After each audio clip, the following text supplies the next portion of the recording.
We are working on some documentation for In Command tonight. We're building kingdom resources. So just going to hop on for a bit and just show you the process, the other side of the equation that we're building here. So give me a hot second, make sure my thing's working. Sounds like it's working. Probably need a volume nudge. So let's nudge. There we go. And I will drop anchor over in Discord and post something on Twitter. Hey, I'm on Twitter. Check in the link below if you want to catch the signal that I'm dropping. Live streaming. Let's go to here and switch this out. Also in that link below is some of the other work that I have done. Live streaming, kingdom, resource mechanics for the upcoming at DMsGuild release In Command of Armies, Guilds, and Kingdoms. And when you use the and symbol, you use the ampersand that you have to have on DMsGuild. That's the fun way to do that. Guild bulletin at Wizards. Hashtag TTRPG. There you go. Cool. So done with that. Check out the books. Everything that we're currently working on here in Command. If you aren't familiar with it already, looks good. Am I still working over here? Yeah. Okay, cool. Let's see. So, right. So if you aren't familiar with In Command already, we have a playtest document that is on my Patreon creator. Phil Kearney is creating art and role-playing stuff. So, where was I? There I am. Okay, great. So, yeah, you can grab this content for In Command of Armies, Guilds, and Kingdoms. It doesn't cost you anything to do it, but I'm currently streaming here. Hi. And here's the link that'll take you to the playtest content for In Command. So what we are, you don't have to pay anything to be here, but I'd appreciate your support. Help me rack up some numbers so that I can afford to pay myself good money to make artwork and to design these books. And check out the link below for the other books that I have. They're all 100% preview. This will be 100% preview. I mean, you can play test it now. Just go grab it, and you can start doing combat.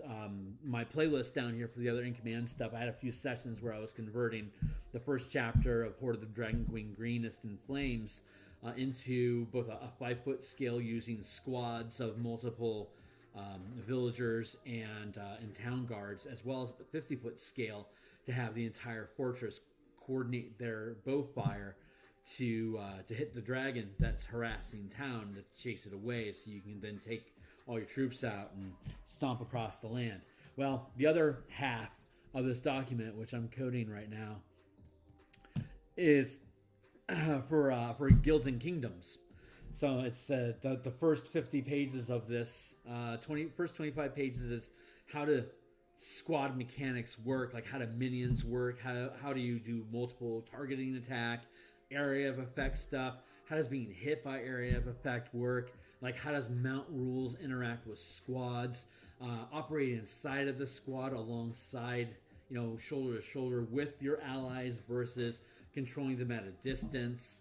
Yeets, like animate object or create undead wood, you'd send them yonder to go attack things. It takes a while to take everything that's in the spell casting and combat section of the player's handbook in DMG and convert it over to a mass combat system. But if you cover all the rules at the end of the product, it makes sense. So the first 25 pages is operating squads and commanding groups of allies as using the same action economy as your character uses. That's one scale, and then the other 25 pages after that, up to page 52, I think, is handling squads at larger scales on a 50-foot square, a 500-foot square, a 1 mile square, 5 mile square, 50 mile squares. So you're always operating at the same 5 by 5 foot grid, but just significantly larger. So that's all these mechanics. They're free for you to look at.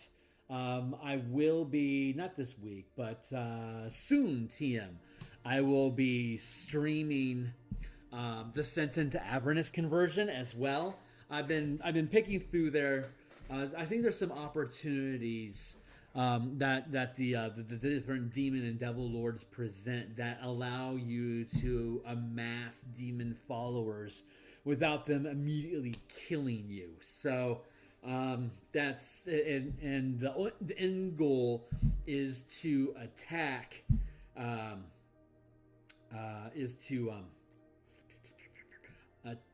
attack Zariel's flying fortress, which is at like a 450 foot tall thing. It's in a 500 foot square, covered in demons.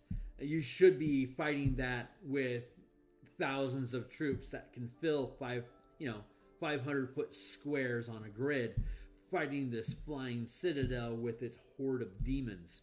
So that's a pretty grand scale. I'm just trying to look at the content to make sure that I understand how I can get the characters there, and so I have an idea of how I'm going to proceed before I actually start streaming. But I will stream that entire process, identical to how I have in the In Command playlist down below. You can see how I did that with Horde of the Dragon Queen. Ran a couple different playtests on that now. It's running really smoothly, but we want to do the Avernus test because there's both vehicles as well as a larger scale, and your characters will be a high enough level that you can have spells that you'll have a large battery of mana or spell slots available for you to cast spells, but you'll also be like around 12th, 13th level, so you'll have 6th, 7th level spells that you can be lobbing across the battlefield. So we'll have a much wider playtest available that hopefully is going to run as smoothly as a Horde of the Dragon Queen has. And if that is the case, then we're in really good shape to take the development stuff that we have in the playtest currently and convert it. We picked up some stuff about like mass combat, how to handle critical hits and failures. We're had a little closer look at having martial characters inside of a squad, using the squad damage as a bonus to their hit roll, so you can still have paladins using their attacks to make smites, but you can combine it with the squad that you're commanding, so you can implement that stuff as well. So anyway, that's what we were. Man, I'm really degraded on this. Okay, that sounds good. So that's the front half of the book. The other part of the book is In Command of, because the title is In Command of Armies, Guilds, and Kingdoms. So that first 50 pages is Armies. Currently, we're at around, we're probably going to be around 30 pages worth of Guilds and Kingdoms.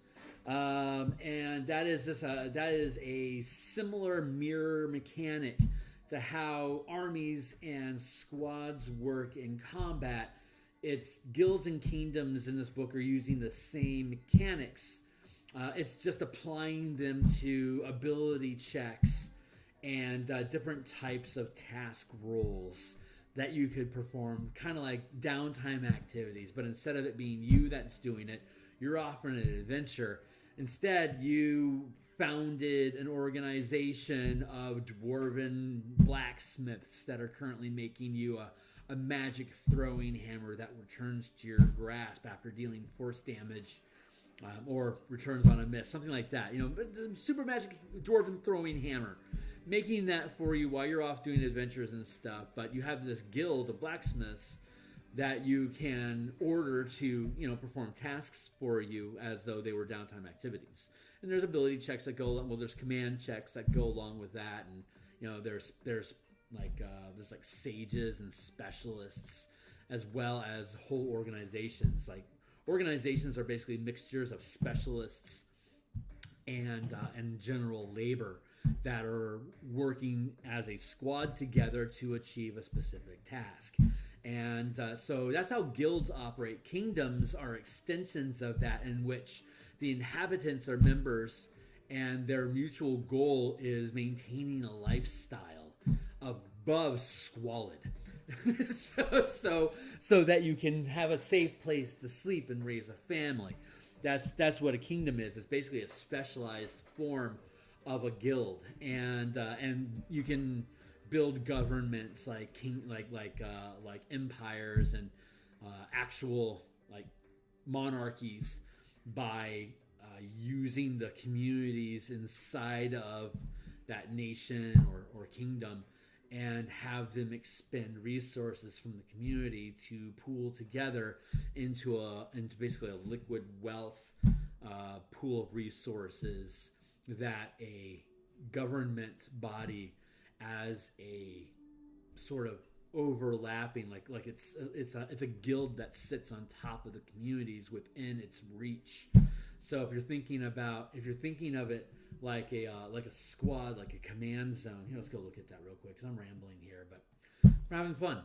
So if we go down and we look at some of just the rough sketches I have here, these are how squads look like on the battlefield. You got your character and they're commanding a large-sized creature, or you've got a gargantuan creature here, or you're mounted here and you're leading some medium-sized troops. These are all different ways that you can organize squads within command zones. And if you think about a government as a guild that also has a command zone, each one of these dudes down in here, each one of these is a city, and each of these cities are performing tasks on behalf of the kingdom as a whole, or to the trade guilds and military organizations that are occupying that community, making use of their resources to achieve their objectives, the tasks that they're performing. But this government body that basically commands the zone of the kingdom in which all these communities sit inside of.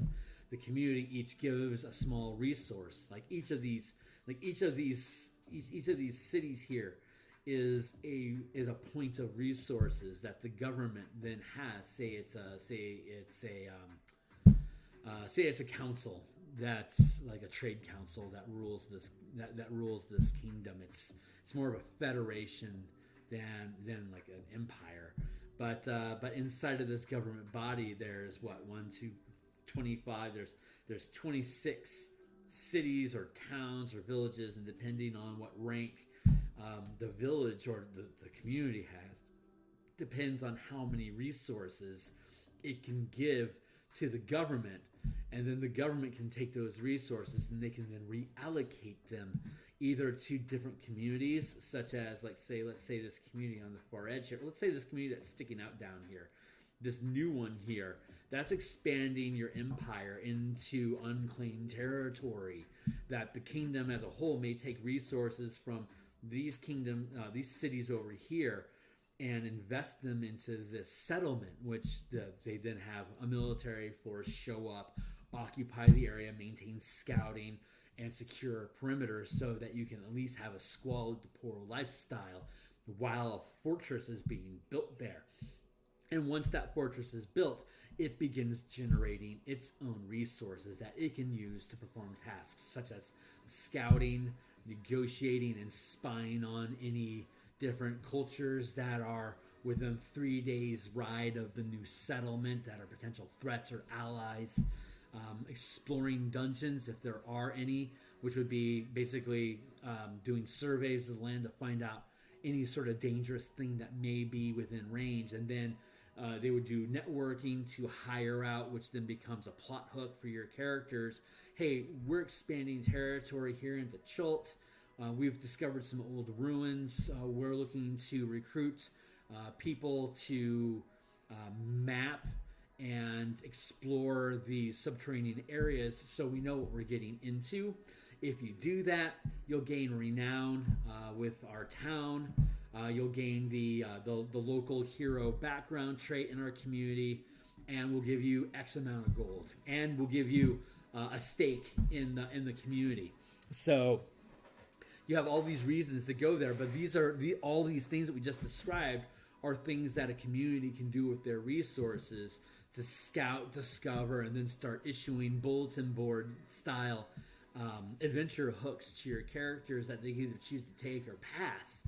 But depending on the size of the community, is going to attract different ranks of participants. So if your team decides to take advantage of a bulletin that popped up, if you're in a rank 3 town that has anywhere from 10,000 to 100,000 people, no, a town would have 10 to 100 in a settlement, 100 to 1,000 in a village, 1,000 to 10,000. Yeah, 1,000 to 10,000 people in this town. That's third rank. You could see potentially up to third rank characters or NPCs that would be CR 9 or above that are taking an interest in this community, because that's the size of the community it is. Like Waterdeep is a rank 5 community. It's got 2 million people there, and it has rank 5 wizards running it. So you can see 5th rank type, like in-game sort of adventure hooks coming from Waterdeep. But you could also have things all the way down to first rank. Hey, there's rats in my sewer and I need them out. That's like some super low level garbage. But that's the mechanics and the narrative of guiding a campaign, almost like a hex crawl through a community. You can have different shops that are providing different resources to the community, which are then funneled as taxes up into the governing body, the government, or like in the case of Waterdeep, the council. I think it's the Council of 9 that oversee the Waterdeep count. I don't remember the name exactly, but we can use that as an example where that governing body is collecting all these resources that it could then use as its own task to raise an army. There's 2 million people. They could collect people on the scale of 10,000. You can have 10,000 troops for every 1 mile square on the battlefield that we're looking at here. Like these troops could be representing 1 mile squares in a 6 mile by 6 mile squad here, where you could have 10 times 25, 20. This could be 260,000 soldiers on a battlefield that are marching against, say, you're taking on Thay. And so you're marching all these troops from Waterdeep to Thay because somebody in Thay pissed you off. So there you go. That's how the system works. So having said all that right now, what I've been doing is codifying how these structures work. So we're looking at the kingdoms, so you can see the different ranks. The population of that rank is, I mean, it's weird that you would only have, I mean, when you're first, like, if you're like, it's like Dances with Wolves. You got like one guy in a shack. So that's technically a settlement. It's a post stand, right? It's in the middle of nowhere. It's basically a lookout stand. So there's one guy there, but if you dropped in another building there while frontiersmen and settlers started moving out into the fields, that settlement of one person could easily grow into 10, 20, 30 small people. So a settlement would probably have 10 to 100 typically, but then you can see here on a village, it's got 100 to 1,000. We were talking about a town having 1,000 to 10,000. And then here, Metropolis, which is 5th rank, has over 100,000. And like we were saying, Waterdeep has a population like 1.6 to 2 million. So the maximum amount of resources that a community can hold, 4, 16, 36, 64, 100.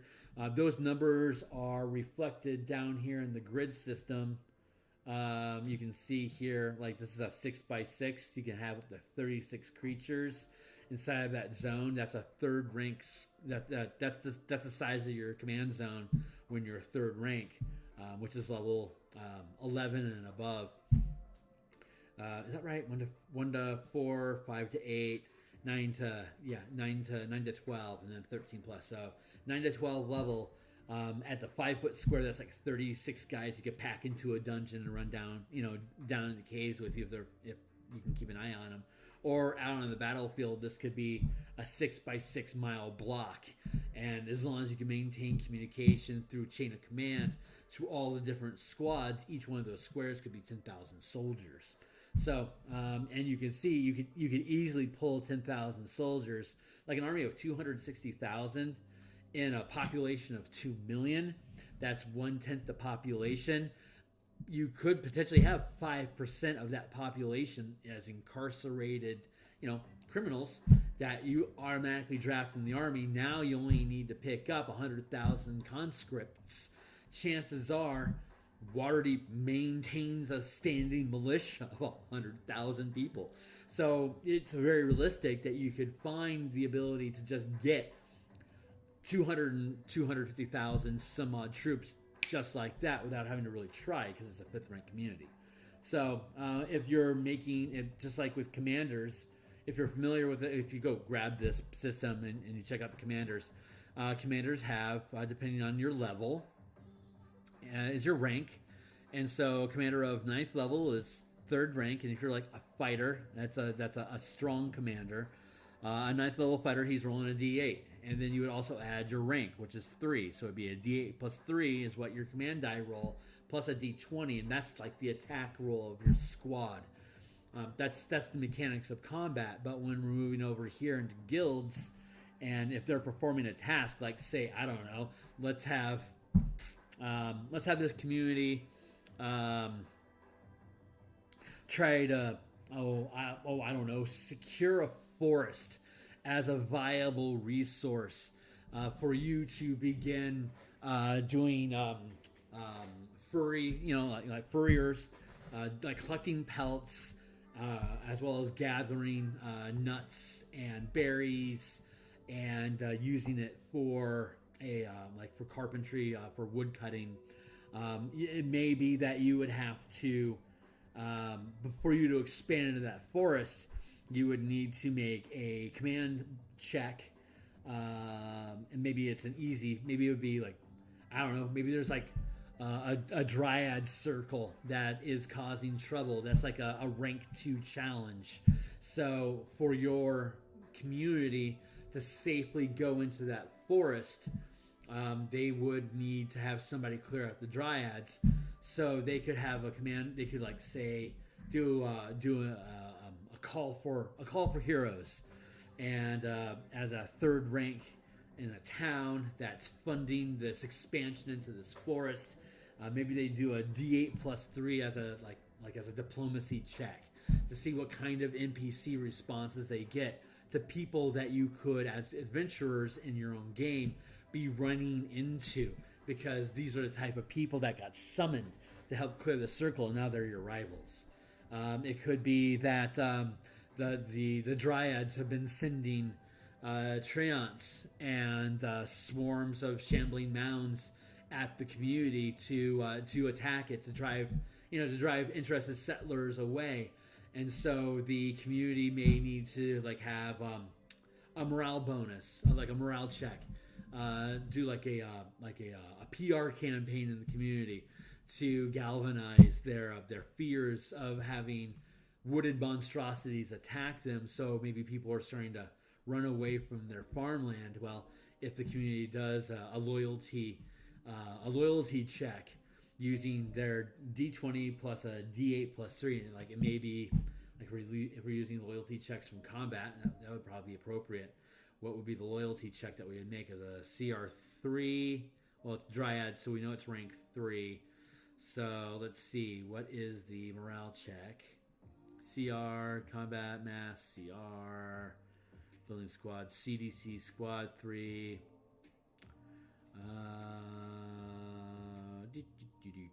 Let's scroll down to see the stats. That'll give us an answer to the DC that we want. There we go. Let's see, our 3rd rank is a DC 17. So they'd want to roll 17 on their check. So you'd roll a D20 and then roll a D8 and then add plus 3. And if your DC is 17 or above, you're going to be, that community will have all its farmers and whatnot still providing health resources in the form of food and livestock to that community. If they fail that roll, all the farmers bail from their farmland. Now, not only is there a dryad threat coming from the forest because you made Mother Nature angry, but there's scavengers, maybe raiders or brigands that have picked up that the outer community are abandoning it, looking to go to the city for security. and they're raiding it. So now there's raiders in that community as well. So this is just like a hex crawl narrative that you can build using communities instead of wilderness, So that's the thought process that goes behind all of this. So that's what we're building. So we have the community, so we know the size of the communities and the settlements, the village, town, city, metropolis. That's the amount of resources that they have in that community. You get your command bonuses for the different scale that we're operating with. So let's see, communities. Boom. Let's see, is that how we want to have?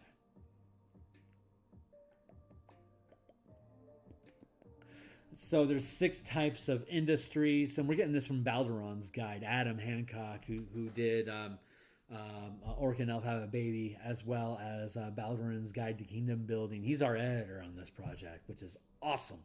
So we should be able to bundle Balderon's guide within Command to give you a discount if you want them both. Or if you already have Balderon's guide, then you'll get this at a discount, and vice versa. There's 6 industries that are described in Balderon's guide, which is like commerce, health, lore, loyalty, military, religion. These are some of the different things that are related to each of these industries. So when you get these resources, what you can do is you can bond them, or you can delegate. You can invest those resources into each industry.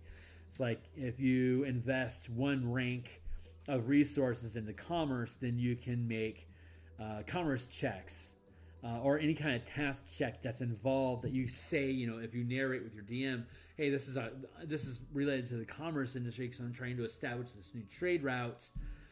So I want to do all my diplomacy stuff through the commerce industry, and I'm going to invest from my trade guild. I'm going to invest. Let's see, guild rank, resources. Where are the resources? Scrolling down, communities, task resources, rank, DC, CDC, total. So the amount of resources that you have to spend to gain a rank in that industry. For like, if I want to be 3rd rank in the commerce industry, I have to spend 9 resources for me to get that 3rd rank roll, which is the D8 plus 3 added to your D20 die roll. So that's how the mechanics work, just off the cuff. So right now what we're doing is there's a ton of buildings in the Balderon's Guide to Kingdom Building, and here's a quick list of them. So what I'm doing right now is I am I've been hemming down the list. There's a ton of different structures in Balderon's guide, and if you build one, then like if you say build a school, for instance, you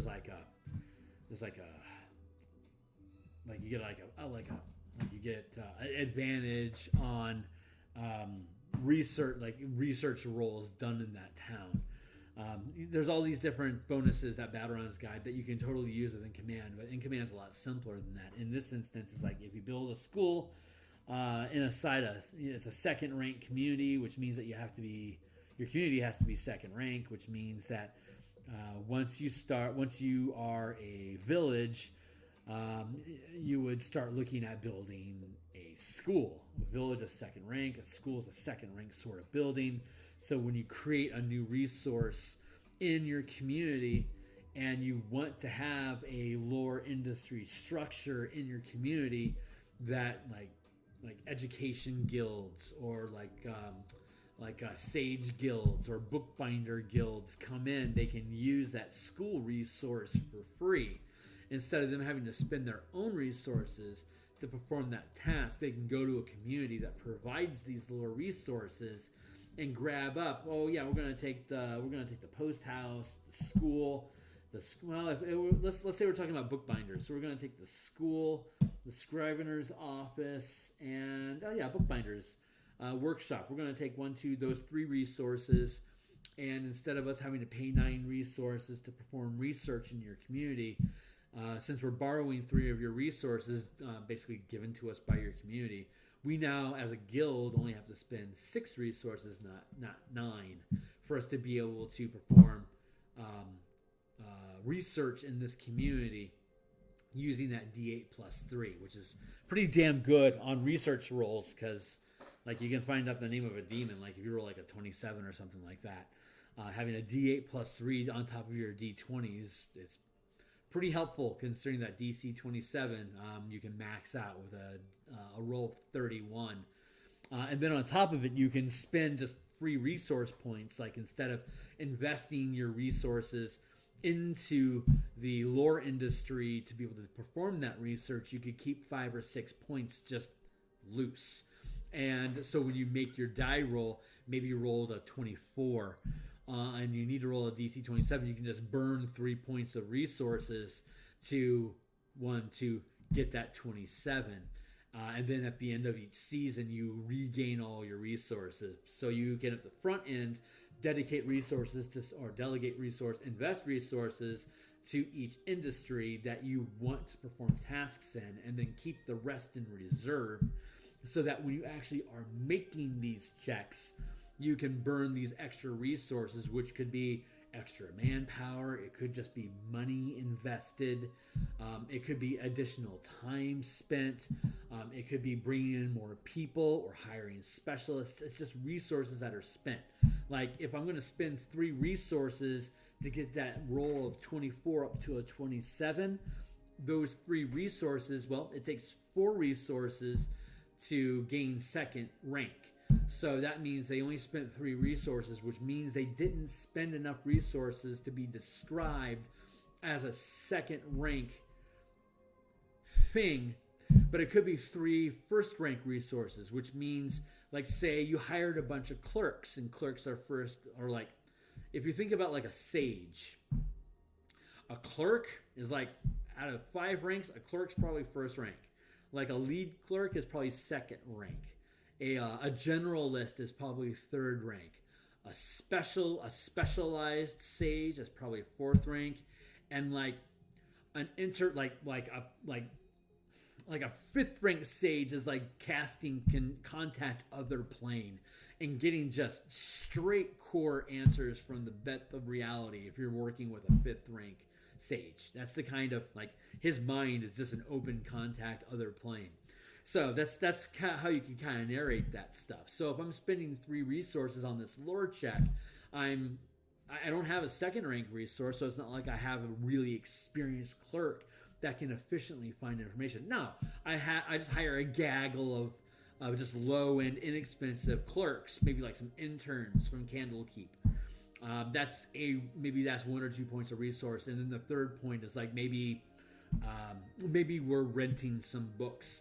Right, or maybe we actually send some invoice to Candlekeep specifically so they could do additional research with us. Like there's a snippet of information that we couldn't get the answer to, so we burned a point of resource to have some guy contact Candlekeep and ask about like this specific, like who is this Dumbledore guy, whatever. So that's how you can narrate using these resources. So we're building the mechanics here of what those resources are. Like I said, each building in a community describes a different point of resource. And like a scrivener's office and a laboratory are both just 1 point of resources. But you can't build a laboratory until you have like a legitimate town. Like a village can have a post house. Like we were talking about, like Dances with Wolves, right?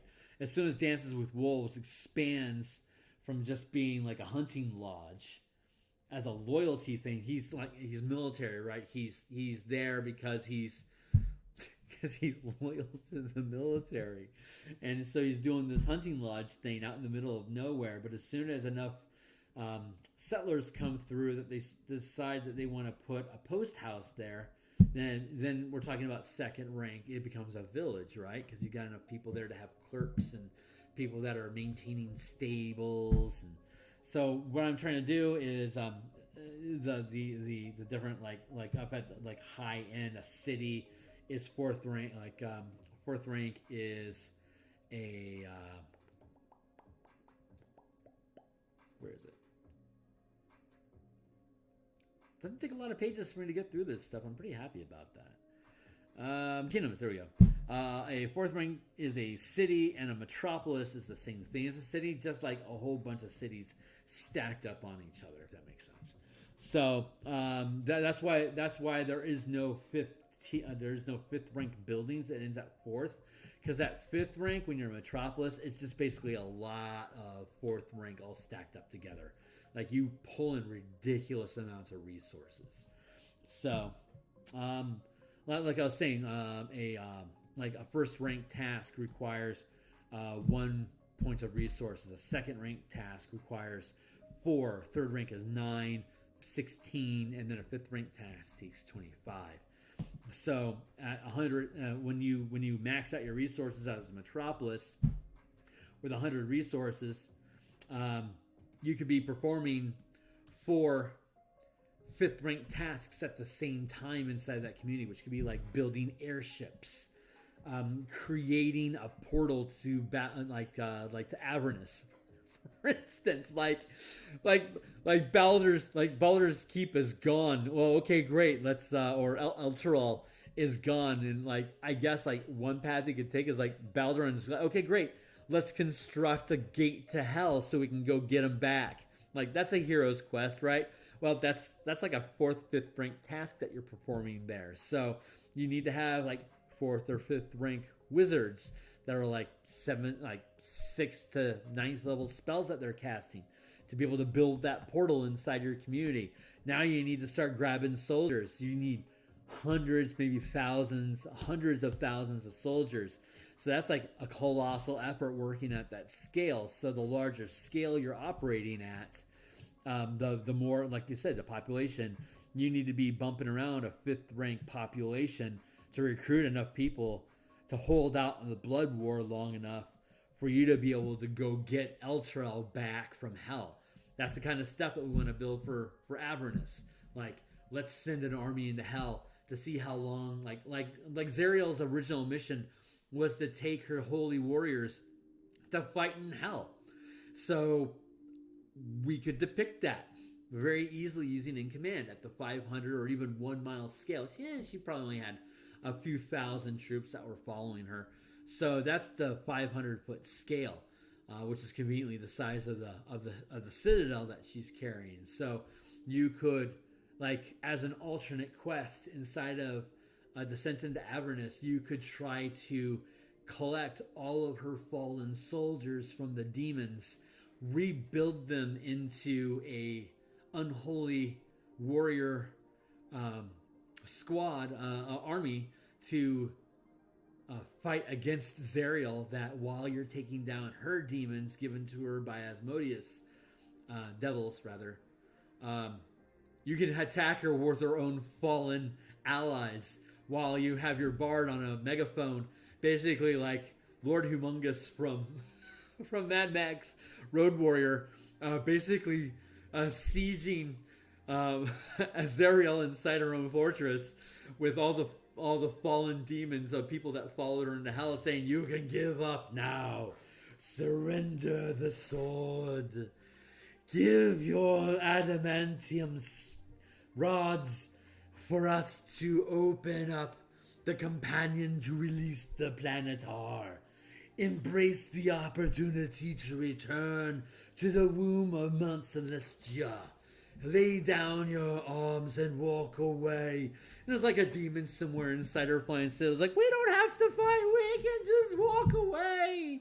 And it's this is if this was my college team that I got to run around with, dude, they would do this. If we had these rules available and you allowed people to do that, if Descent into Avernus existed back in the 90s and we were to do this, that's exactly what Scott would have done.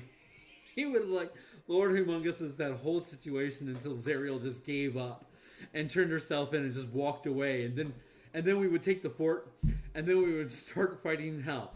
And so we could then combine Zariel's forces with their fallen soldiers and have Zariel fighting on her time, and we could open up the companion shell to get the planetar at, so we could open the floodgates from heaven and have more angels come in to then storm and defend Elturel while they pulled it back out of hell from both the demons and the devils. Like, that is something we can absolutely do.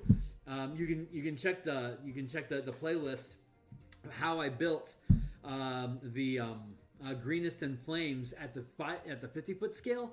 Same thing, just at a 500-foot scale instead. But then we get to use the vehicle stuff, and of course we can throw on big flashbang spells. But I like that scenario. So so the book would be like In Command of Descent into Avernus, where we lay out the mechanics of all these different things that we could do. So once we get this book published, we will probably use the Zerial Flying Fortress as an example, maybe like as a scenario example to include with this as a proof of content. That's the one thing that I never see from mass combat systems that people put out. They never say, like, here's an actual adventure that you're already familiar with that you can use this system with. Like, that's like a really big point we wanted to make with this product, is that you can actually use it. Like, it's not just some hypothetical tool. It's not inventing some crazy off weird, threshold companion mechanic sort of stuff that like kind of is but mostly isn't 5th edition. It's 5e using the same combat mechanics, the same action economy that you're used to in a 5e combat, except that instead of it being 4 or 5 guys on a battlefield fighting 15 or 20 things, it's 500,000 angels fighting 2 million demons instead. So anyway, that's the process behind that. So the whole point of all this is getting to the point is that I'm whittling down the amount of structures that I have in each community so that you have those communities as resources. And like for instance, we have, let's scroll down here. We have 29 resources that we have allocated to commerce. So when you're building, if you're just randomly creating a community, you can roll a d20, add a d10, and then subtract 1, and you'll get something that ranges from 1 to 29. So that's what we did there. There's 23 structures here, I think. It's 21 structures here. So it's 46 minus, that should be 46 minus 3. So you'd have a range of 1 to 21. So right now I am going through lore right now. So where did I go? There I go. Lore. Let's see how many lore we have and what we can get rid of, because there's like twice this amount in Baldur's Guide to Kingdom Building. There's like 120 structures in there, and they each have unique bonuses, like gain 10% efficiency in smelting ore when you build this refinery. Like super intricate, heavy, deep mechanic stuff that some people just like. If you're like a big StarCraft sort of old school World of Warcraft resource building. Civilization, Civ, the Sid Meier's Civ series. If you're into that sort of stuff, Baldur's Guide has got you covered for 5e. This is a lighter system that lets you just do stuff more fast and loose with more narrative-driven ideas, but enough mechanical depth that you can, be rolling a 2d20 plus d10 minus 1 equals, I just got this town that we're coming up on has a bank. Even though it's only a first-rank settlement, it's got a bank. Why would there just be a bank in the middle of nowhere? Like, that's potentially a cool plot point. So, like, if I rolled an aqueduct, and it's a settlement with an aqueduct, well, maybe these are actually ruins. And this aqueduct is an old, broken down, out of commission aqueduct that the settlement was built here specifically because they're trying to restore the old architecture so that they could reclaim this part of a fallen empire for instance. Like, that would be a reason why there would be an aqueduct in a settlement, even though that aqueduct is a higher rank than what a settlement's first rank is. So, like, this is the kind of narrative fun stuff that I'm building these randomizers for. If you're doing a hex scroll and you are going through a desert and you find ruins, you could use this to pinpoint what all those ruins once were, if you want to. So it's just a hex crawl kind of like procedural generator sort of thing. So just trying to feed it. This has 23 structures, so that means it's 2d12 minus 1. That'll give you a range of 1 to 23.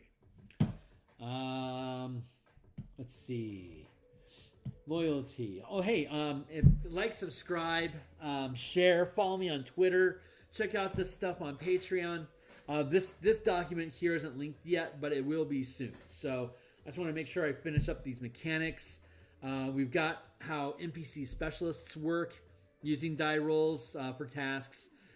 We've got guilds using resource allocation instead of ability checks, basically making command rolls instead of ability checks to see if your organization can organize well and achieve the tasks that you set their goal for. And now we're building out kingdoms, which is basically the same thing, but instead, like, a kingdom can perform tasks. Like, you could take a butcher shop and docks, an inn, and a farmer's market. Bundle those 4 things together and, say, attempt to increase waterborne trade in your community with another waterborne community that's nearby. Like, that's what we're doing this season, and we're going to take these 4 resources specifically to do that. Like, that's a way that you can narrate that stuff. Or you can be like, hey, we have a dock. If we can attract a like, say, let's take the dock and seaside shanty, and where was seaside shanty, lumberyard inn, farmers market. Yeah, we go the dock, farmers market, the seaside shanty, and that's second rank. So we're a town. Yeah, let's give those resources to, we're second rank. Let's give those resources to a 4th rank trade guild to have them negotiate it for us. So we're giving them free resources to perform this task for us. Like, okay, great, and we're gonna get a cut of that, right? And like, yeah, absolutely. You get like 3 resources each season that you help us back that trade agreement and expand it so that we get more wealth. Like, great, sounds like a trade deal to me. Now you've recruited a guild that specializes in negotiations and trade agreements and acquiring resources, and maybe that's your guild. And so while you're negotiating this trade, it turns out that, hey, they'll give you advantage on that die roll, and they'll give you a free resource from their community for your guild to use each month if you can clear out this thieves guild. Say this is Assassin's Guild that's taking up shop in their community, and the police force is now too corrupt to be willing to take it out. Can you both rout out the assassins and clean up the police so that when we have this increased trade, we aren't just going to expand the crime base in our community as we gain more prosperity? If you do that, we'll give you one of the resources. You'll get advantage on the die roll. We'll have a friendly disposition for you. It'll make it a real easy die roll. You'll win that trade, and now everyone gains resources. Like, that's a potentially very interesting plot hook for like a 3rd level character that wants to like build their own thieves guild. Let's just take over that guild, have a good relationship with the community that gave us access to the trade resource, so we won't attack their boats, but we can now use this community as a base of operations for our own adventuring and our own piracy racket that we're planning on working at the bay at the end of the river that both of these communities are on. We can now get shade and cover in this community, and we can even fence our goods to the other town so that we hit the bay, like the kingdom down at the end of the bay, and then we can go back up river. We can drop off boats here, and we can fence goods in the next town up. and we can clear our name of it, and we can go back through next season and raid the trade caravans going through there even more. Like, that's a campaign that you can run. So that's what we're trying to do. So we're looking at, again, what resources we have. We're looking at loyalty here. I think I'm just going to get rid of this one. I don't think we need that one there at all. So I just think we'll have a better product as a result of not having that mentioned. Nightclub, I'm okay with nightclub. Let's see how many we have here. We're looking at a count of 17. So what can I do to get to 17 most efficiently? I could do a D10 and a D8 -1. That give me a range of 1 to 17. Let's see if there's anything I need to get rid of first. Embassy, go with that. Governor's Mansion, go with that. Palace, paved streets, arena, town hall, theater. Here's the fun thing about paved streets. Like, it has to be maintained. You have to have like a large body. Like, when you have paved streets, it's not just the streets are laid in. You have the infrastructure of workers to keep it weeded, to resolve potholes, to clean it up. There's infrastructure that goes along with the infrastructure of paved streets. So you have to have a large community. Hey, what do? I patch potholes. It's like, sounds like honorable work. There you go. So arena, this has got to be loyalty. Yep. Hunting lodge. I always find it interesting that the hunting lodge is a loyalty thing, but I guess it's like spinning yarns of what you've seen in the wilderness, or like it's an adventurer's resource that you can find out in the middle of nowhere. I guess that makes sense. Almshouse, sure. Fairgrounds, okay. Gambling den, meeting house, I'm good with that. Tavern, amphitheater, and once you get to the size of a town, yeah, I can see that. Nightclub, noble estates is pushing the limits of what a town would be. That's very plantation sort of idea. Theater, sure, if there's an amphitheater, why wouldn't there be a theater? Town hall, yeah. Arena, Bardic College. This is like Rome. Rome. That's good. So what was that result again? That's was that a D10? There's 17 of these things, right? 17. 1d10 plus 1d8 minus 1 there. I'm gonna boost my signal here for a minute. Grab this. Go over here. Let's go to Discord. And let's go to Trent Monk. And let's go to media channel. Trent Monk's got a great channel, man. His stuff is just good content. Martial powers. You should totally join Trent Monk's community. Good stuff. Indestructible too. These guys are great. There we go. Cool. Let's see. Military. I reckon there's a lot of these.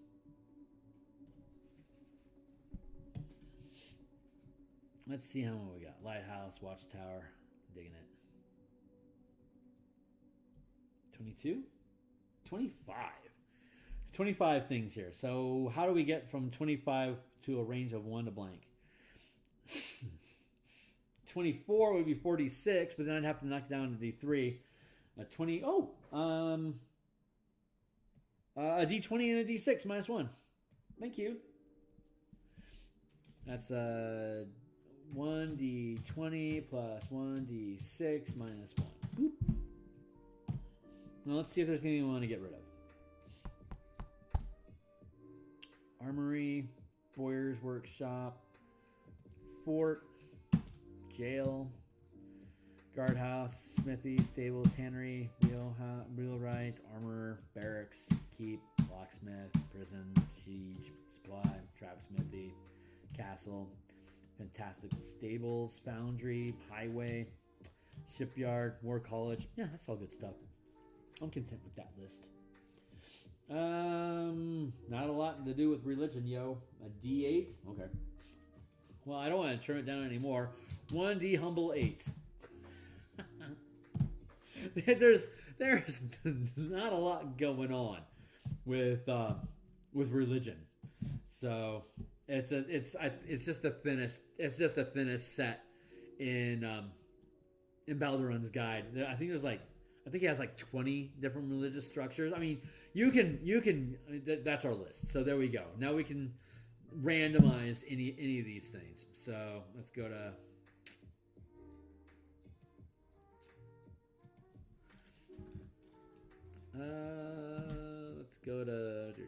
do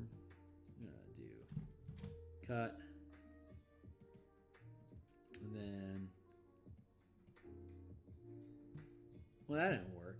Yeah, no, that didn't work. Cut, and then oh, I get it. God, the system's so freaking funky, weird to me. Cut, and then that's paste. This is 26. 1, 2, 3, 4, 6. There you go. I can put that there instead. Nah, I'll leave it there. There you go. So now we can just randomly generate a community. If it is a settlement, so let's go back here. If we're looking at a settlement can have up to 4 resources. But when it gains 4 resources, it becomes second rank. And a second rank community can have up to 16 resources. When it's a community, each resource is a structure. It doesn't have to be, but if you have structures, then it provides narration as to like what's in your community. So you can, as a variant rule, you can opt to not have a community provide resources, but in actuality, the community only has structures. But the wealth that's generated from those structures is converted into resource points. So if you have a general store, a farm collective, a hunting lodge, let's say you have, 2 farm collectives, a general store, and a well. Like that's your resources there. By the time you get up to that point, you have those 4 things. That's if you gain 1 more resource, then you're going to effectively become a village. So that means that you could then start acquiring additional structures. Like, let's scroll over here. Like you could build an armory or a fort, a guardhouse, a smithy, or like you have a graveyard. But you could also still have an abbey, a lighthouse. You can have like 4 lighthouses in your community if you want to. Like you can stack up as much as you want, but like if you're investing 4 it's listed as lighthouse, but it's like you have lighthouses in that community. So like having more than 1 resource that are all lighthouses doesn't necessarily do anything different unless the DM wants to say, hey, you've got like 6 resources that you have devoted to lighthouse. You could have had 6 lighthouses in your community and just call that 1 resource point it's lighthouses. But no, we're specifically narrating that the 6 resources that you have in military are all lighthouses. Like you are creating a depiction of like utter paranoia about things from the ocean assaulting your village. So that tells me that there's like Kuatoa that are offshore or like hostile tritons. Maybe there's were sharks or there's sentient reefs that try to smash any ships that come near them. Like this is the kind of hostility that this environment has that requires a village to have 6 points of resources invested in the lighthouses when they could have just built like 2 or 3 along the shoreline, and that would have been sufficient. No, this is a hostile environment. So like, that's cool. That's like a completely different. That's just how do you narrate that town? Like, so if I rolled on my D6 and I rolled a 5, and then I rolled lighthouse 6 times while I'm making a 3rd rank community, which is a town, like a waterfront town. It's got 1d10, say 6,000 inhabitants, and it's got like these giant citadels that are lighthouses. Like they're just like these sprawling, half-aquatic fortresses that prevent anything from coming into the bay that this town is built on. It's like it's a stronghold, maybe at the front end of a war that was held with abominations from the depths of the ocean that would, like Formians that would rise from the depths, the Krakens and Titans to attack this community in ancient past, and all the lighthouses still remain, but they're in ruins. Like that's, I don't know, that's just like, you know, off the cuff. So, but that's the kind of cool stuff we can do with this. So that's what we're trying to do here. So yeah, so those are all your resources, and that's how those things get built out. And got that taken care of. Example of structures. This is where I got, and then so that's where I left off earlier today. And so this is where we're continuing. Let's see. Using resources. Identical to guilds.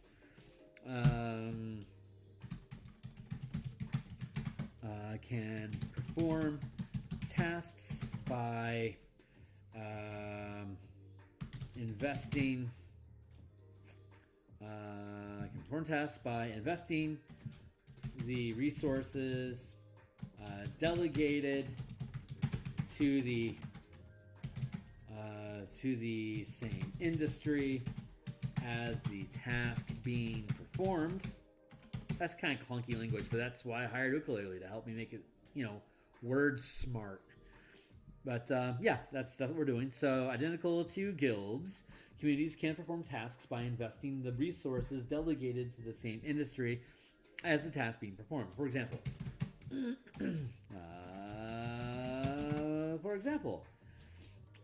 if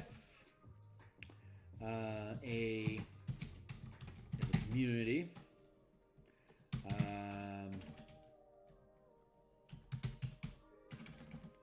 community invests 4 resources, let's word that differently. For example, if a community has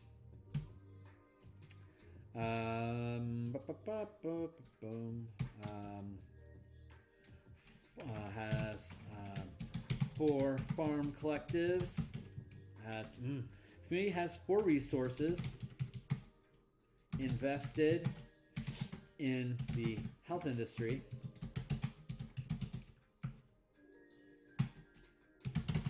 with all 4 with 2 farm collectives. Let's see, what's some other communities? What's some other stuff we can do in health?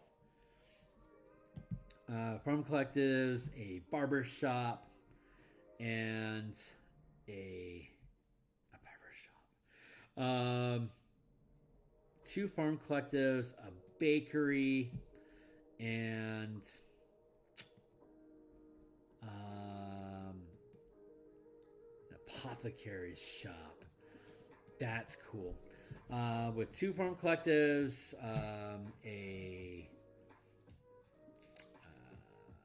what was I looking at?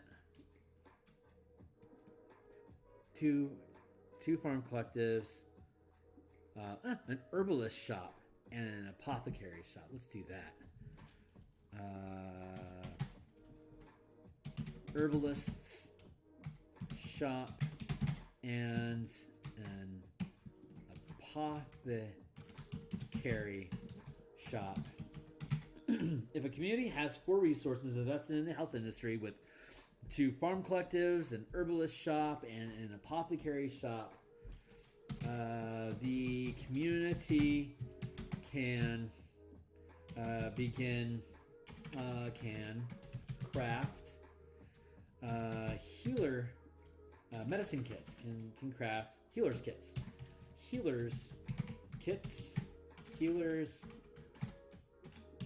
and herbalists kits.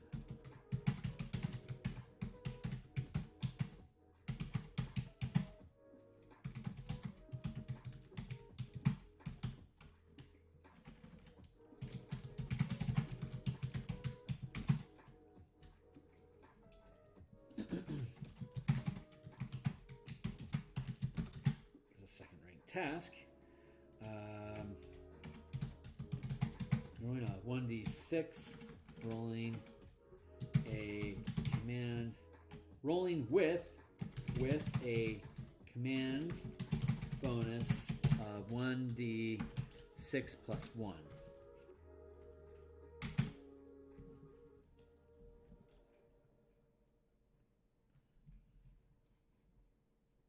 I now realize that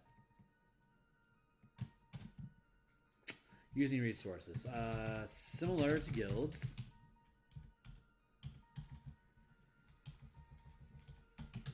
communities can perform tasks as guilds. There we go, that's easy. Similar to guilds, communities invest resources into tasks, into performing tasks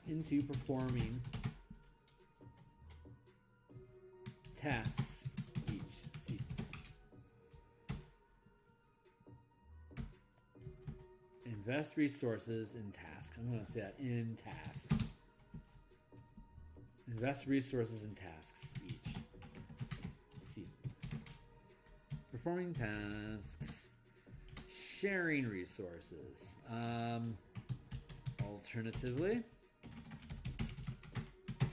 a community can grant,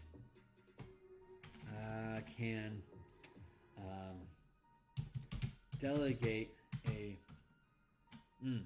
yes, a community can delegate resources to reward, maybe that's the right word, can share its resources with guilds performing tasks in the community. For example, the community above could perform the task of crafting the kits as a second rank task. Could craft the kits. Could craft kits. Could craft these kits as a second rank task in the community directly, or the community can share these 4 resources with a druid with I'm going to do that. Resources, let's say, can share these 4 resources. Here we go. Can share these resources with a guild that has invested 3 ranks of resources. Let's do this. Can share these 4 resources with a guild. Can share these 3 resources with a 3rd rank guild. Which can itself, let's say these can share these 4 resources with a guild which can itself then invest 5 resources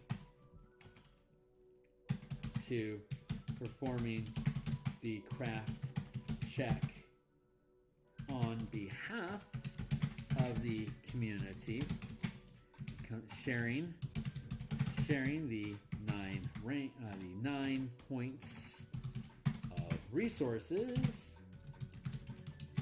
to instead perform the task as a third rank, gaining a command bonus of 1d6 1d8 plus 3 instead of the community's 1d6 plus 2. Did I math that right up here? D6 plus 2. It's D4 plus 1, D6 plus 2, D8 plus 3, D10 plus 4, D12 plus 5. That's your 5th rank. D12 plus 5, which is huge. I mean, you automatically roll a 6, which is the max. A first rank can roll a D4 plus 2 and roll a max of a bonus of D6, while a 5th rank community rolls a D12 plus 5, can't roll less than a 6. So if you have a 5th rank community performing a 1st rank task, super easy for that guild to succeed at that task. A 1st rank community attempting to perform a 5th rank task has at best a D6, but typically the DC for a 5th rank task is around 25 to 32, depending on what the specific task is. It's almost impossible, if not completely impossible, for a 1st rank guild to perform a 5th rank. Like if the DC is 32, there's just not a 1st rank guild just doesn't have enough in the tank to do it. At best, it can roll a 26. It can't roll a 32. It's impossible. So can't even roll. You can't even roll a 27. So it's impossible. So the system calibrates. Like you can't discover the name of like Asmodeus's true name in some backwater bookstore and podunk am. You're gonna have to you not only have to go to Candlekeep, but you have to sacrifice 50 sages of Candlekeep to perform the contact of the plane needed to discover Asmodeus's true name. Like it's just ridiculous. Anyway, so that's the idea. So that's sharing resources. So yeah, you can invest or otherwise swap, and then let's see. Beep beep beep beep beep.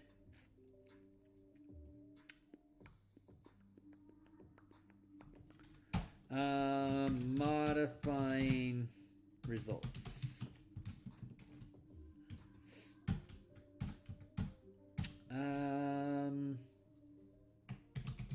Finally, a community can spend resources to increase the result of a task check. Made by NPC or guild. For example, a sage, a 3rd rank sage, performing the task of researching task. Let's say, for example, a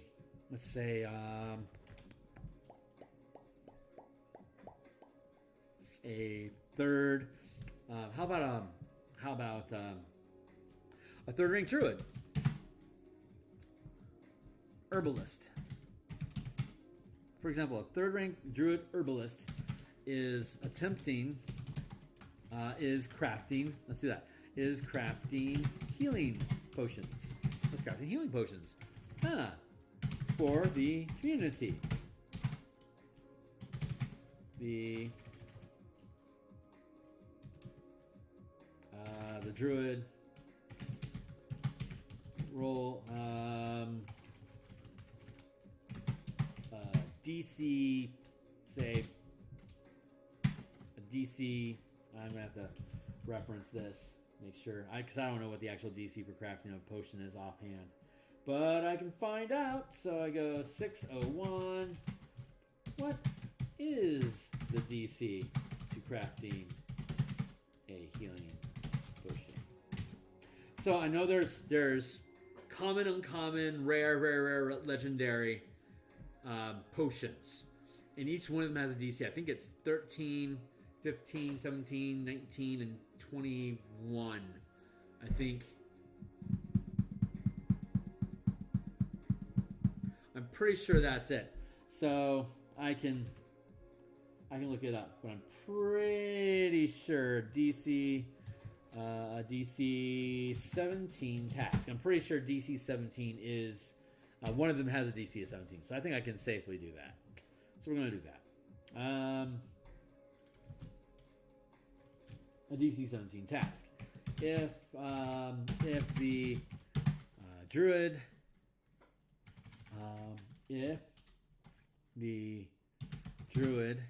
rolls a 16, the community can spend a point of resources. The community can spend a point for the season investing in the druid's craft check, changing the roll from 16 to 17.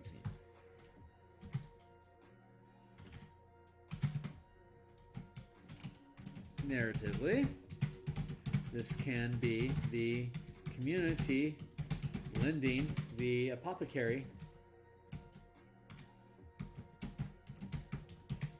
shop to the druid to craft the potions. This doesn't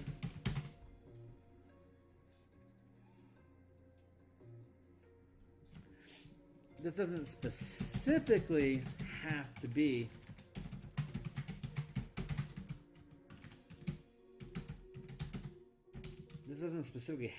the apothecary shop, but it certainly can be.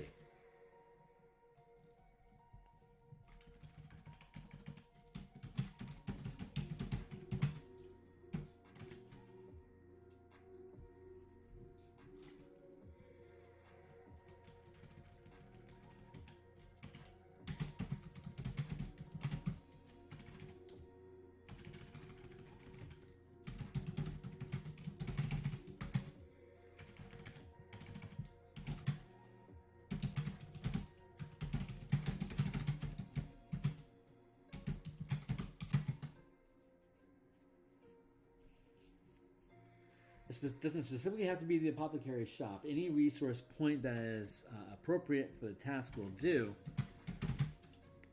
But using the resource can be narrated as such. There, that's the point. Like if you know there's an apothecary in the town, you can just give the druid a point of resources to increase the die roll. It doesn't have to be related to the industry. That's why I should note. Any resource that is appropriate for the task will do. Apothecary is a druid to craft a potion.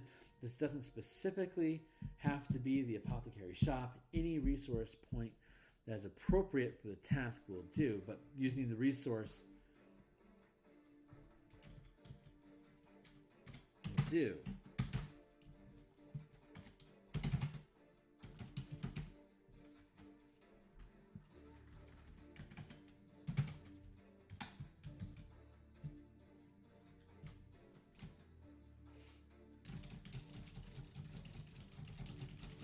Nah, good enough.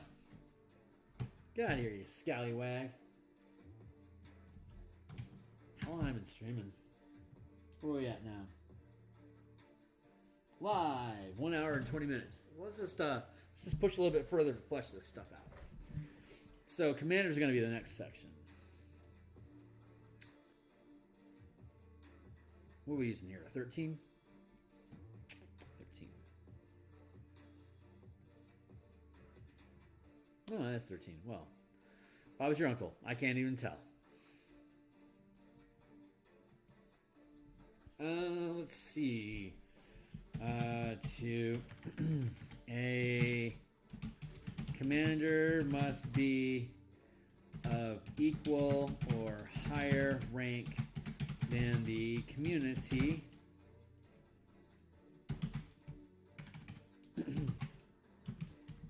to collect resources.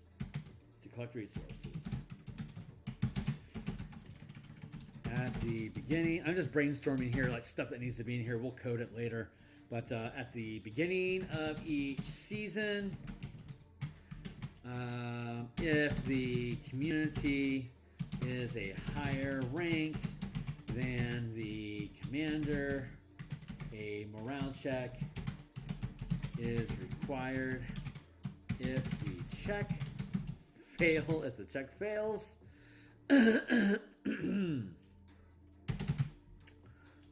the community erupts in civil war, potentially fragmenting the portion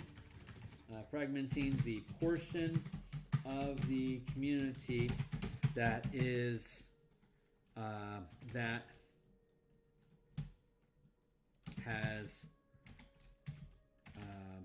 potentially fragmenting the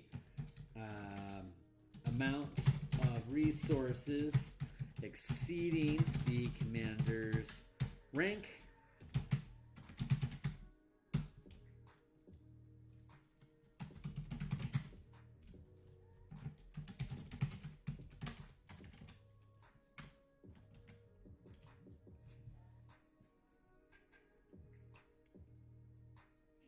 Fragmenting the amount of resources exceeding the commander's rank into a separate community with its own commander.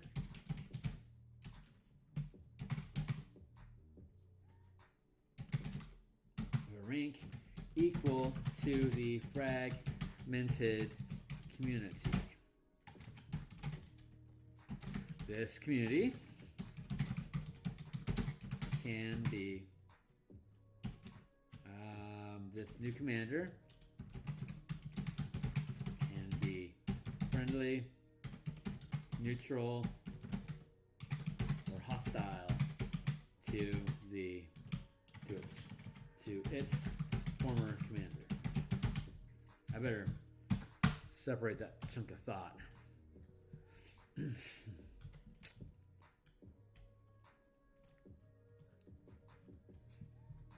How does that work? Like, let's look up here. Like, for example, if we're looking at a city, which is 4th rank. Okay, here's a classic trope for you. The king dies, and the children that are the blood heir of that command, of that kingdom, of that monarchy. Which the monarchy is the commander of this city, right? So that monarchy can be expressed as either a guild entity that collects resources and is basically actually like a vizier and like a council of trusted advisors. That is a guild that actually commands the city, but the king that died was an NPC commander that then had the ruling decision over that guild. And now that the king is gone, it's the guild that is still making decisions for the kingdom. And it can operate just fine because the guild itself is of the same or higher rank than its community. However, if none of the members of that guild are equal rank to the guild, thus community, then the guild itself will fracture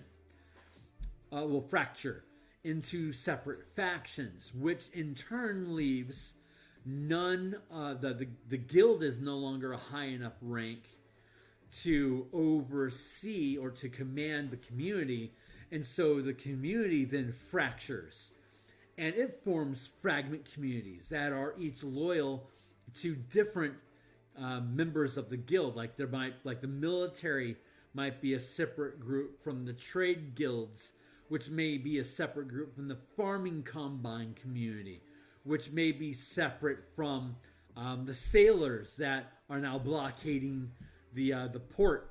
So if you want to get any guilds from out of town, any resources from out of town, you got to go through them. All these different factions are cropping up from the guild.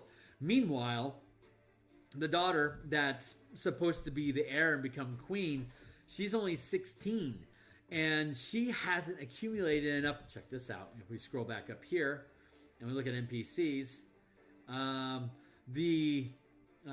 she hasn't accumulated enough renown yet to be the appropriate rank.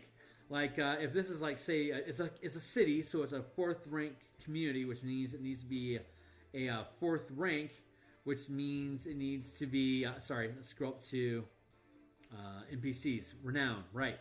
To be 4th rank in a community, to be 4th rank as an individual, you need to have 25 renown.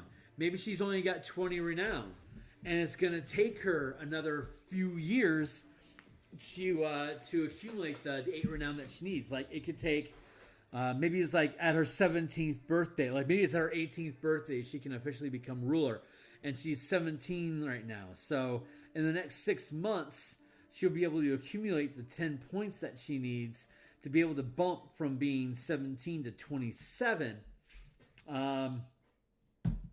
4.5 years, 25. She has 18. She has 10. She needs to get to 18. Yeah, it only takes 9 months to get from that 17 to 25. It's 4.5 years total minus the 25 months. The difference between those two is 2 years, 2.5 years. So 2.5 years from now, she'll have enough renown that she'll be old enough. So yeah, 16. If she was 16, by the time she's 18, she'll have enough renown earned so that she'll be 4th rank. She can run the community. That's fantastic. So let's see. Yeah, so that's how that works. So that's how fragmenting works. The character or the that would be her. That would be like her stepping in to be able to then take control. So all she has to do is survive long enough to get old enough to have enough renown to be able to gain control. In the meantime, all the other guild members may be attempting to accumulate their own renown so that they could then become strong enough to unify the guild, to then heal the community, and then exile the would-be queen and take control themselves. So then you have to keep the queen safe while she's accumulating her renown so that she can come back and restore control, which is like a Robin Hood sort of story. Like when, Prince Richard, when King Richard returns from the Crusades. It's been, Prince John, thank you. Prince John doesn't have enough renown to control Nottingham. That's why it's being so ran down and poor, because he's not properly managing it. But when when King Richard returns, he's a high enough rank that he can control. He can be in command of Nottingham, and when he returns at the end of the movie, he does. So you've got this Robin Hood scenario going on inside the kingdom, while the king is away. Once the king comes back, the renown is restored, and the kingdom can be unified again as a 4th rank community. That's how that thought process works. So the monarchy could be its own guild, and you just have to have people in that guild that are high enough rank to control it. Or it can be a renown situation where it's just simply King Richard has 4th rank renown, 25 points of renown in the community, while PJ, Prince John, maybe at this point only has 20. Like, he's been trained to exert authoritarian control over the community while he continues to accumulate renown as the blood heir. The next few years, King Richard hasn't come back from the Crusades. Prince John decrees him dead, and he now can step into the proper role of being the commander by renown as the King of Nottingham. So that's how that thought process can work. So a commander can either be a guild, or it can be an NPC, or of course it could be a player character. And a character can either gain enough rank to be the ruler of that community by either being 1, 5, 9, 13th level is fourth rank. So if you're a 13th level, you automatically are fourth rank. You can command that city. People will just respect you because of who you are. But a first level character could also become the King of Nottingham by accumulating 25 points of renown yourself. Or that first rank character can gain enough influence in the guild to the monarchy to then seize control of it. Maybe not by blood, maybe it's narrated as you marry into it, or you unify all of the factioning members of the council, and that allows you to restore the monarchy in that community, and then it's safe for the queen to return, as it were. So you can operate in all three of those things, or I mean, you can do like a marriage thing, or you kill all of them, and as a liberating dictator like Caesar, you claim Nottingham for yourself, and you become King Richard yourself. And if the queen ever tries to contest you over it, you can try to win her over or eliminate her by banishment, or arresting her and concealing her identity. There's a lot of different ways you can play it through different adventures and tasks that you can perform through your own Assassin's Hand guild that you've developed in secret in Nottingham to maintain control and eliminate any rivals that are gaining too much renown in the kingdom that could potentially rival your control over the community. So that's what this stuff can do. That's what we're trying to do here. So anyway, I'm geeking out a bit. I'm just laying in, like I said, I'm laying in ideas about this stuff. So commander must be of equal higher rank.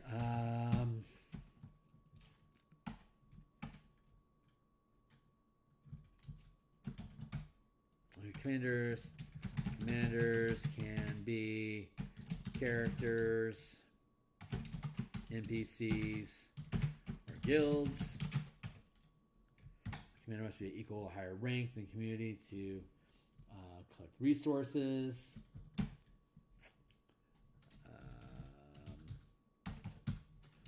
Amount of resources a commander can collect from communities under your command equal the rank of the community. It's not unusual. Each community, each commander can choose what rank of community is. Since settlements may have since settlements are only first rank, they are often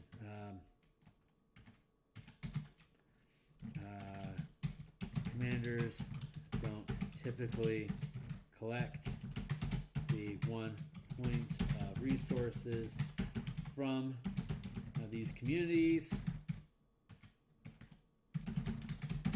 but there is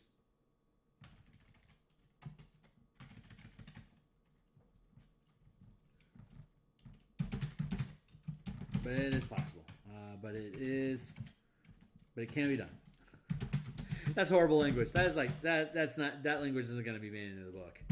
Often a settlement is prioritizes. Often a settlement is prioritizing gaining additional resources so it can become a village.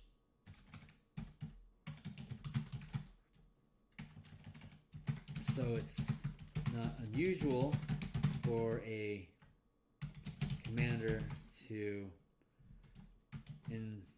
instead donate, to instead share, to instead invest resources, to instead share resources. So it's instead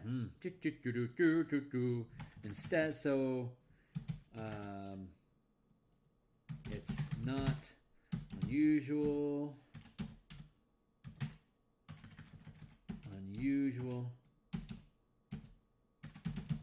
for a commander to instead invest resources into a settlement to hasten it growing, to hasten the settlement to become a village, which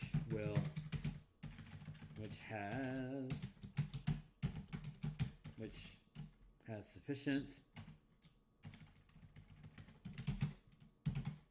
which can in turn provide 2 points of resources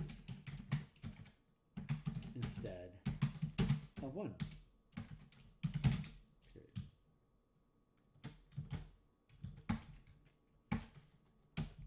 That's how this stuff works, yo.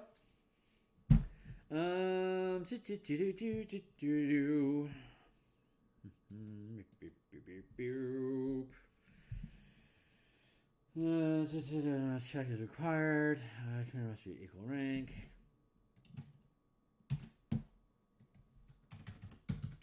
God, I love this system. It is just so. God, just the narrative possibilities. Like if you like to geek out and just like play the mini game, the DM game of building communities. God, this system just really lets you just dive into that with we'll get into negotiating tasks and subterfuge and espionage and sabotaging each other. Like you could run a 0 level campaign where your characters never gain a level, but instead are using renown to gain influence in different industries. And the game has nothing but ability checks for performing tasks and downtime activities, and ability checks without any combat at all, without knowing how many hit points you have at all. Instead, those hit points are resource points or your renown. You're trying to protect your renown so you can build resources like bards. I've talked about this before. Bards can come through and sabotage your renown, or thieves guilds can steal resources from you. Like you could build a sort of D&D game that doesn't have any bloodshed at all in it, if all you want to do is an intrigue game where you're building resource and kingdom building. Like this 5e system just completely supports that. It's just, and you can weave as much of that into your game as you want. Like the higher rank, like the higher level your character gets, the more, I don't know if you know anything about this stuff, but once you get into the 3rd and 4th tier of game, like in the teens, when you're casting high magic of 6th level and above, like a lot of combat concept stuff becomes pretty irrelevant. But building kingdoms and having threats that are impacting the community, where you're having to organize your resources and build armies to fend off things like this is like, you're powerful, sure. You can throw a meteor swarm at an enemy, but when their army spans miles across fields, a fireball that's only eating up like 300 feet it's like, you can only do that once a day, dude. Like, and here comes a whole army to smash your city. What you gonna do about that? Like, there are limits that we have built into In Command that you just can't destroy an army once it gets to a certain size with your magic. You have to either negotiate with it or you have to have your own army to deal with it. And this system is just providing us an easy path for you to be able to dive into that stuff. So if you're like switching gears during the 3rd and 4th tier of play, when you're like, I don't know how excited I am about this, it's like, well, we're playing Avernus. Maybe you can try to pull chunks of Avernus out of hell into the Forgotten Realms and then purge it with light so that you're healing. You attempt to heal Avernus of the Blood Wars. Like, that's a cool thing to do. You're maintaining these kingdoms. Like, maybe you and your epic level characters are taking control of this. Like, maybe you take control of the Auroch Desert and you end up leading the kingdoms that skirt that desert. And you create a massive magic circle that can pull through chunks of Avernus one piece at a time. And when you do, you can then besiege that chunk of land and purge it of evil, heal it, and then drop it back into Avernus and use that as a launch point for you to continue to expand your circle of healing Avernus of the Blood War. For instance, that's very possible what Zariel attempted to do in the initial stages of her effort, and she failed the role. She botched it, and she ended up getting turned. All her allies ended up getting slaughtered. Her hubris led everyone that was ever loyal to her, that she ever cared for, into hell to die. And boy, what a kicker! So, but it's a noble cause, and maybe if she just, it's a 5th ranked task to convert hell into heaven. Like, that's cocky. So like a solar or a planetar attempting to do this is a 5th ranked task. They're like CR 18. That's a 5th ranked creature. That's the kind of stuff they should be trying to do. And them failing fuels an entire campaign. Like, with using this system, you could be Zariel trying to do that, and then you fail. And that's the end of that campaign. The next campaign is Redemption. Bring Zariel back. And then you can play Zariel and try a different way. And this cycle continues. Asmodeus is like, you'll be back. You always come back. We'll see you again. Like, that's the campaign. That's, oh my God, how fun. Anyway, I don't know how much more I've gotten the tank on this tonight. Yeah, it's 10:30 here in Seattle, and I've been at this for an hour and 45 minutes. So I'm going to go ahead and shut down shop. I'm going to be back on tomorrow. We're converting. We'll be inside the in-command documents again tomorrow. We'll actually be and we'll be down here, past all the tasks, past all this stuff. We'll be down. Where are we at? We're down here. Oh yeah, we're converting summoning and control spells from the Wizard of the Coast source content. Like Find Greater Steed is something that you could summon that would be a large-sized creature that you could then ride here in command of this larger 16 by 16 foot squad.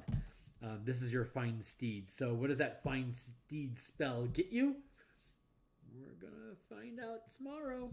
So we're converting things. Like, here's your scaling of Conjure Woodland Beings as a 2nd rank 4th level spell, a 2nd rank 4x4 space, a 4th level spell.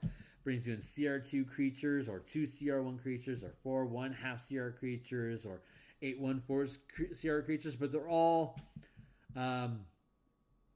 these are all 2nd rank. It doesn't matter. They're all 2nd rank, so you can narrate them any way you want. 3rd rank creatures with a 6th level spell. Again, 12th level. No, 1, 5, 9. 9th level is 3rd rank, which is 9 to 12. So at 11th level, that's 3rd rank, 6th level spell. You could ban a 6x6 squad zone. So you can have, inside that, you can easily, with one casting that spell, bring in 16 1/4 CR creatures. So that's that's the squad that you command. So that is, they can easily sit inside of your 6x6 squad. 1/4 creatures are first rank. 16 first rank creatures that are size small. Fill a 16 creatures fill a 4x4 squad. That looks like one of beep beep beep beep beep. Let's find one. Let's find an image of it. Beep beep. This is a 3x3. Here we go. 1, 2, 3, 4. 1, 2, 3, 4. You can command a squad like this. Or like if you got medium, you got 1, 2, 3, 4, 1, 2, 3, 4, like this 4x4 space inside this larger 5x5 squad. You could summon 16 1/4 CR creatures like dogs. So you got 16 dogs in your squad. You're controlling all of them as a 4x4 again squad. As a squad of 16 1/4 CR dogs. It performs as a first rank 4x4. So first rank 4x4. I'm gonna look down here. Yeah, CR up to 1. It's first rank, and then we can go down to that table and look at a beep beep beep beep beep. First rank 4x4 has 40 hit points as a squad of doggos. Your squad of doggos as first rank is going to do D4 bite. It's going to do at least 1 damage. And the zone is 4, so it's going to do 44. So that squad of 4 doggos is going to do 44 dog damage, piercing, I guess, bites, every time you attack with them. And as a druid that's summoned in a fleet of dogs, yeah, you're going to maintain concentration on those things. Anyway, that's how the system works. So that is what we are in the process of converting. We are working on 4th level spells right now. So an undead, tiny servant, 4. Go ahead and highlight that. So we are working on 4th level spells right now. We still got 5th level spells to go through. We got 6th level spells here. So we'll hopefully tomorrow spend a couple hours, get through the rest of these 4th level spells here. And then we'll get to the 5th level spells here. Yes, Big V's hand can be treated as its own squad. It's a size huge fist. It fills a 3x3 space. And it's all going to work out, yo. So, beep, beep, beep, beep, beep. Yeah, that's it. So we'll be back tomorrow. Check in with us.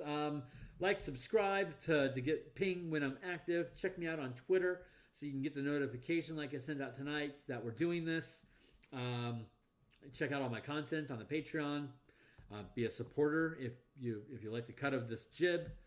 Like, subscribe. Check out my books on DMsGuild. They're all 100% free to view. Pay if you appreciate. I certainly do. That you'd be willing to do so. So I will see you guys on the other side. And goodbye.